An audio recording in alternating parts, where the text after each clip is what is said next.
น้องนะนะเฮ้ยบุญนอนนะเฮ้ยเฮ้ย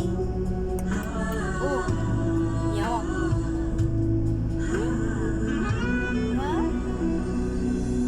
姐姐哦，鸭子，鸭子哦，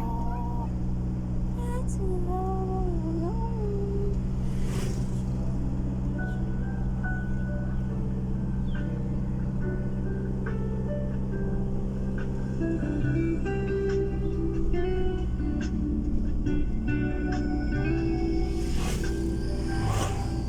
ไป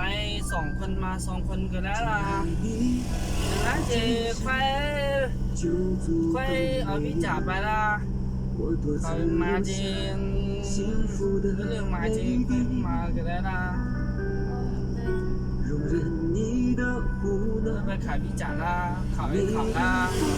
เมื่อเราเขามาเจนตัวหักไม่เจนมากันเดียวละ ถ้าเดี๋ยวนั้นจะเคยกับเจ้าเอามุ้งไปเคยกับเจ้า2 คนไป มันจะส่งไป ส่งงัวไปฮอดตอนนั้นเนี่ยเคยกับเจ้าแบบไข่ท่าทงไข่ท่าทงหมดแล้วขึ้นมา เจ้าล้างตัวมัน ลงไปบ่ได้ก็เป็นนึงเดือนเจอก็เป็นทางบ้านนะที่